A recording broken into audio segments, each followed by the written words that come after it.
So hello everyone, welcome back to my YouTube channel and today we are going to start a new topic, cytokinesis of chapter 10 class 11 cell cycle and cell division. Last में अपन ने karyokinesis का division मतलब nucleus का division पूरा पढ़ लिया था, टीलोफेज, एनाफेज, मेटाफेज, प्रोफेज सब पढ़ लिया था अपन ने कि क्या होता है। देन अब अपन पढ़ेंगे साइटोकाइनेसिस। अपन ने क्या देखा था कि एक सेल है, सेल में क्या था इंटर सेल मतलब मैं बना के बता रही हूँ, वेट।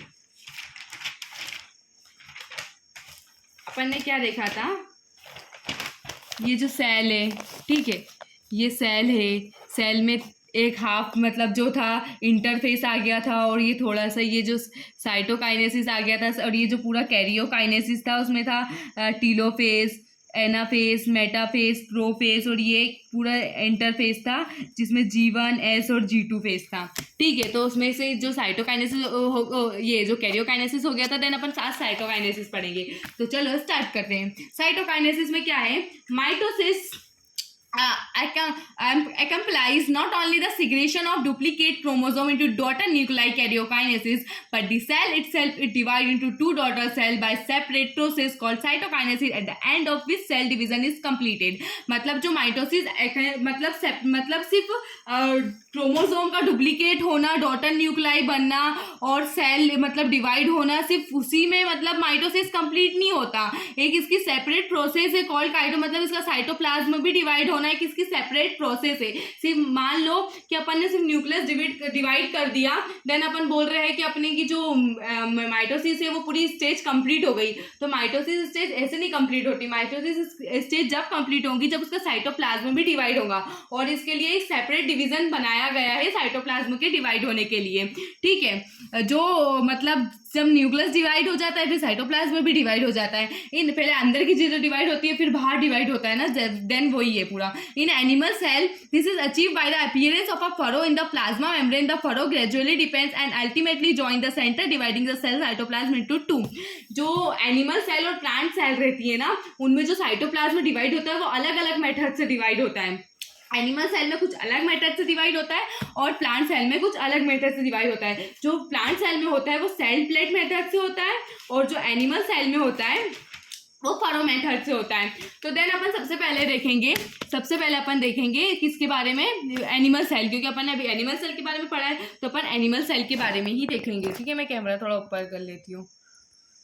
ठीक, अब उसके बाद देखेंगे एनिमल सेल। तो ये एनिमल की सेल है, ठीक, ये एनिमल की सेल है। सेल फरो मेथड से बोला है ना, तो ये इसके न्यूक्लियस तो डिवाइड होगा, सेंट्रियोल, ये न्यूक्लियस तो डिवाइड होगा। ठीक है, अब इसका साइटोप्लाज्म डिवाइड करना है। तो ये जो है ना, ये जैसे न्यूक्लियस है तो ये ऐसे मतलब ये ऐसे पास में आएंगी ये, और ये ऐसे करके पास में आके, और ये जैसे कि वो जो अगर अपन ने रोटी अपन आटा को यूं यूं यूं यूं ममोड़ते हैं तो ऐसे दो टुकड़े नहीं हो जाते, देन वैसा ही पूरा ये है कि ये एनिमल सेल है ना जो सेल फरो मेथड से होंगी कि अपन ये जो पास में आ जाएंगी एंड देन ये इसका दोनों डिवाइड हो जाएगा। तो इसका न्यूक्लियस इसके पास, इसका न्यूक्लियस इसके पास, ये दोनों सेल बन गई, ये अलग हो जाएंगी। ठीक है, साइटोप्लाज्म के साथ पूरा, हाँ, एड बन जाता है ना पूरा, एड बन के फिर ऐसा आधा आधा हो जाएगा। हाँ, 2 0 बन जाएंगे उसके, और वो उसके आटे के ना 8। अच्छा, हाँ, हाँ, ये पूरा 8 बन जाएगा और उसके बाद फिर है ना ऐसे ऐसे 2 टुकड़े हो जाएंगे। फिर उसके बाद देखेंगे 2 सेल हो जाएंगे, साइटोप्लाज्म भी डिवाइड हो जाएगा। देन उसका न्यूक्लियस तो डिवाइड हो ही चुका है, साइटोप्लाज्म भी डिवाइड हो जाएगा। ठीक है, अब उसके बाद plant cell however are enclosed by a relatively inextensible cell wall, therefore they undergo cytokinesis by a different mechanism। in plant cell wall formation start in the center of the cell and grows outward to the meet the existing lateral cell. The formation of the new cell wall begins with the formation of a simple precursor called the cell plate that represent the middle lamella between the walls of two adjacent cells. At that time cytoplasmic division organs like mitochondria and plastids get distributed between the two daughter cells। इसमें क्या लिखा है कि अगर अपन ने animal cell का कर दिया, क्योंकि एनिमल सेल के पास तो सेल वॉल नहीं रहती पर प्लांट सेल के पास तो सेल वॉल प्रेजेंट है ना, तो प्लांट सेल को तो प्रॉब्लम्स आएंगी क्योंकि उसके पास बाहर सेल वॉल भी रहती है और वो फिर वो डिवाइड कैसे रहेंगी, जो उसकी सेल डिवाइड कैसे होंगी, तो वो किससे होंगी, सेल प्लेट मेथड से डिवाइड होंगी। अब अपन वो देखेंगे कि वो कैसे मतलब सेंटर से टूटेंगी कैसे। अगर अपन ने उसको तो आराम से इजीली तोड़ दिया था, क्योंकि उसके पास कोई सेल वॉल थी नहीं। अब प्लांट के पास तो क्या रहती है, सेल वॉल प्रेजेंट रहती है उसके प्रोटेक्शन के लिए। तो इसमें यही है कि अगर अपन को उसको अपन अब जैसे उसके पास सेल वॉल है, तो अपन उसको कैसे मेथड से तोड़ेंगे कि वो जो डिवीजन हो उनका दोनों का और डिस्ट्रीब्यूट हो दो डॉटर सेल में।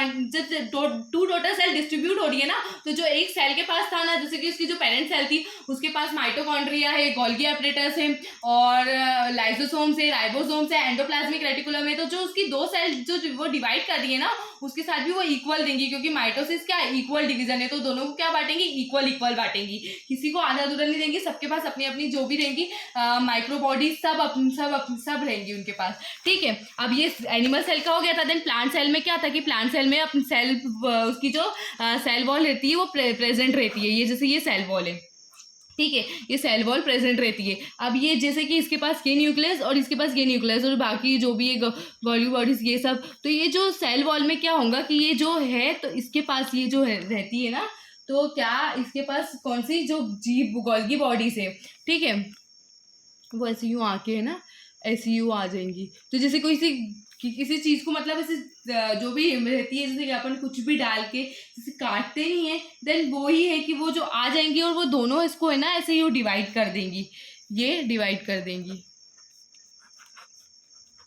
गोल्गी बॉडीज आके डिवाइड कर देंगी सेल वॉल से भी, और इजीली उसके थ्रू हो जाएगा। ठीक है, गोल्गी बॉडीज मतलब जो गोल्गी बॉडीज, ये बहुत सारी जो माइक्रो बॉडीज है, गोल्गी बॉडीज ये सब, तो ये इस बीच में आ जाएंगी और देन सेल डिवाइड हो जाएंगी।